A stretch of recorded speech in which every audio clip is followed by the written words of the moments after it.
In the 23rd century, most citizens on Earth are living below the poverty line. This is why many people end up accepting very dangerous jobs like mining, military, and space exploration. To travel through the universe, explorers use a system called Slipstream, which turns matter into a data signal and transmits it to a fixed coordinate. All the volunteers are given an Apex device fused into their nervous system in order to use this Slipstream. Newbie Whit is getting ready to start a new job at the West Coast Search and Rescue Team.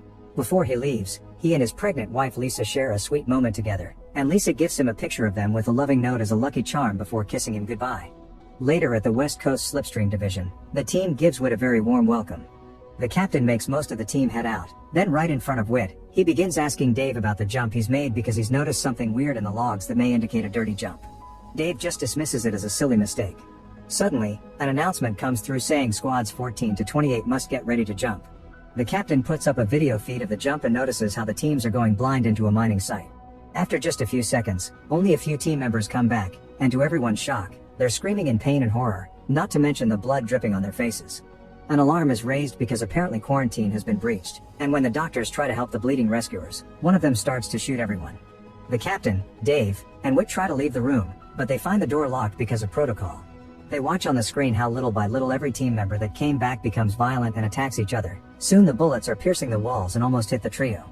For the sake of their safety, they have no choice but to jump, even if the jump only mentions a location called Infini that is off the grid. Dave doesn't want to go because that's where the crazy ones just came from, but soon the lockdown protocol begins filling the room with gas, meaning they must jump or die. For some reason, the captain's Apex cannot decipher the code, so only Whit and Dave manage to jump while the captain is left behind to die. Moments later, the East Coast Central Command is in complete chaos with the news of what's happening in Infini. The chief puts together a search and rescue team and explains the situation to them. Infini is the furthest outpost in the galaxy and is known for the worst space disaster in history where 1,600 workers were killed by a very volatile mineral that can only be found on that planet. Because of this, Infini was permanently shut down, and a team was sent to investigate what happened. However, an accident caused all the team members to die except for one named Montley, who painfully removed his Apex to stop headquarters from forcing him into jumping back. Now Montley plans to send a huge amount of a dangerous mineral to Earth, so the team's mission is to go there to stop him. At that moment, news of what happened on the West Coast arrive, since squads 14 to 28 had been sent to extract Montley as well. Apparently everyone in the West Division has died except for Whit, who has been trapped in Infini for a week already because of time dilation in space. They also think there's an airborne threat in the station. Then the team proceeds to jump and instantly appears in Infini, finding the place in complete ruins and freezing. The team immediately jump on the mission by assigning duties. Boxon and Jackler have to find Whit, Menzies, Grenick, and Kent have to look for the payload, and Mannings, Huntington, and Captain Johansson will find the generator. As the team begins exploring, they find a huge amount of bodies around every room and hallway. Half of them died of the freezing temperatures, but they can't tell what killed the others. Eventually Menzies' group finds the payload and begins working on the control panel as they wonder exactly what is powering this section of the station. Meanwhile, Johansson's group finds a dead man with weird lumps coming out of his neck that they can't identify. Then they finally find the generator, and while Huntington starts fixing it, Mannings goes to check the surroundings. When he enters another room, he's horrified to see abandoned experiments using human skin and various body parts that are still hanging around. At that moment the generator begins working, and the computer system reboots, only to be replaced by a dark screen that asks them, "Who are you? And what are you doing here?" Getting a hunch of who this may be, Johansson explains they're here to rescue Whit, and this causes the fans to start blowing steam into the rooms and the station gets locked down. Mannings is locked inside the room with the experiments and has to watch how everything unfreezes and begins dripping blood. Suddenly Boxon's team finds a door that opens on its own to reveal Whit coming out of his hiding spot. Afterward, Whit lifts up the lockdown protocol and the team regroups with him to hear him out. Whit explains he had to make sure this team wasn't crazy like the others, and that the station has become a slaughterhouse. Apparently what's behind all the deaths is some sort of infection that is passed from person to person by blood and causes them to go berserk, which is how all the miners killed each other. Whit has already tried to return through Slipstream, but he failed and stayed hidden in the ducts, where he blew up the external vents, killing everyone in the station for his own protection. Huntington asks how Whit is powering the station, so Whit explains it runs on binary codes, which he understands. This makes the team wonder if Whit can shut down the payload, which makes Whit angry because he realizes the team was sent for the minerals, not him. Jackler cuts in and calms Whit down, promising to take him home if he helps them first. Whit immediately begins working at the computer and easily finds the payload. However, to shut it down he'll need someone to go to the furnace room to force the override. Menzies volunteers, so Johansson sends Jackler and Grenick with him. Then Whit asks the team to look out the window, and they discover there are dozens of windmills powering up the station. Moments later, the trio makes it to the furnace room and activates the override for Whit while they discuss the families that wait for them at home. Whit immediately begins working on shutting down the payload, and Huntington can't help wondering if he's infected, but Whit swears he isn't. When Whit finally kicks off the overriding procedure, an alarm begins ringing, and Whit asks Menzies and Grenick to turn the valves off. The gauges aren't working and the computer warns them about an imminent meltdown, but with Whit's careful instructions they manage to shut it all down safely. The team gets ready to regroup, but suddenly Motley shows up and attacks Johansson with an axe. The squad immediately pushes him away and Mannings quickly knocks Motley down with one simple shot. Next, the team tries to find medical supplies to take care of Johansson's wounds while Jackler and Grenick hear the commotion on the comms, so they decide to go back while Menzies stays behind. Huntington and Whit don't want to help Johansson because they're worried about the infection, but Mannings orders Huntington to join them.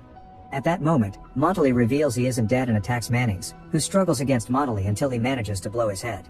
This causes Motley's infected blood to splash all over the place. The infection immediately begins affecting everyone, making them scream in pain and insanity. Whit concentrates and manages to fight against the side effects before reaching for the comms to tell Menzies to hide. Afterward, Whit runs away and jumps across a huge gap to reach the other side of the station, only to slip and fall through several floors. For a few minutes, Whit sees Lisa worrying back at home, but then he wakes up and discovers he survived the fall thanks to the infection. After throwing up, Whit hears a voice and realizes a crazy Kent is hunting him because he blames him for the death of his teammates. A chase begins through the station as Kent continues to insult Whit, but when he's about to finally find him, Jackler suddenly shows up in an absolute berserk state and attacks Kent, beating him to death. Whit stays hidden and waits until Jackler is gone to pick up Kent's gun. Moments later, Whit finds a laboratory and looks for medicine for the infection, to no avail. After taking a moment to concentrate again and fight back the violent impulses, Whit keeps looking around and finds a bunch of research that reveals that the dangerous mineral is actually a frozen organic parasite called primordial ooze. Its basis instincts are predatory, and that's why infected people go wild. Only people with advanced emotional stability are capable of resisting the infection, otherwise it spreads fast. This parasite wants to be the alpha cell and can replicate any organic matter they infect, so with enough time, it could replicate a whole human being. Lastly, the man behind all this research turns out to be Motley. After lots of reading, Whit hears a strange noise and goes to check it out, only to suddenly be jumped on by Menzies, who had been hiding in a closet. The two men struggle for a while and Menzies doesn't let go of Whit until swears he isn't infected and explains what happened. Menzies stares at the research and reaches the conclusion the entire planet is a living entity, but only when it's thawed. The parasite is incapable of understanding and is just looking for the alpha among them to survive. There's no cure for the infection, their only hope to survive is to go home. However, only Johansson and Huntington can call headquarters, and Johansson is probably already dead. During their talk, Whit has to fight back the infection trying to gain control again and Menzies gets suspicious, but Whit swears it's just a wound he got when he fell. Whit and Menzies agree to go looking for Huntington and they begin discussing how to tackle the search, only to be interrupted by Mannings suddenly bursting in through the glass door. Mannings begins attacking Menzies without mercy, so Whit points his gun at him to make him stop. However, Mannings threatens with shooting Menzies to make Whit put his gun down. Then Mannings begins throwing a tantrum, complaining about having been sent here just to save stupid Whit and saying that it can see Whit. After lots of ranting, Mannings gets ready to kill Menzies, but Menzies and Whit remind him he's a friend and that they have families at home. Mannings says everyone has a choice and decides to end things for himself, causing some of his blood to fall on Menzies' face. The infection immediately starts driving him crazy, so Whit has no choice but to shoot him before he gets aggressive. Meanwhile, Huntington wanders around the station while struggling against the infection as well. Moments later, he starts hallucinating and sees himself going through a berserk rampage. He concentrates and manages to send the hallucinations away, but his eyes are starting to get red. Afterward, he hears a voice and discovers Huntington recording a message for his family. Apparently he's resisting the infection as well. Whit points his gun at him, asking Huntington to take him home, but Huntington ignores him until he finishes recording his message. Then he explains he's already called headquarters, they just need to wait 8 hours. This makes Whit worry because the lab research said nobody could make it longer than 2 hours. As time passes, Whit and Huntington slowly lose their minds to the infection. They start talking nonsense and jump from one emotion to the other, including laughing like manias, screaming, and even threatening each other while they argue. Eventually Whit gets tired of waiting and decides to go to the medical bay alone. Meanwhile, Grenick is using her medical knowledge and trying different methods to cure herself. When she looks in the mirror, she sees some scutes growing on her back, explaining the weird neck they saw earlier. Suddenly Jackler shows up, revealing his arm has weirdly mutated. He comes closer to Grenick and tries to kiss her as he promises to protect her, but Grenick keeps him at bay because she's scared.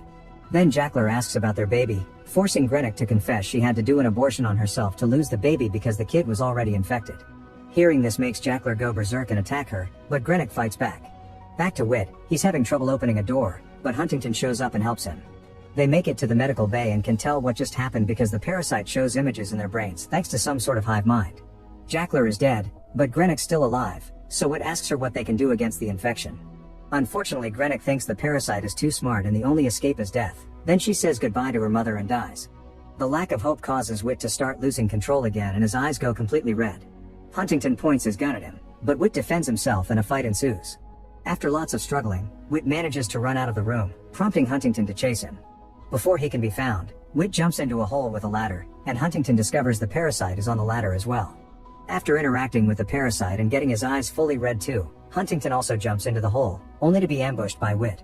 Another fight ensues, during which Huntington gets even crazier, and both men exchange blows as if they were invincible. Eventually they fall into a small pool of water and Whit manages to overpower Huntington before tying a hose around his neck to break it and kill him.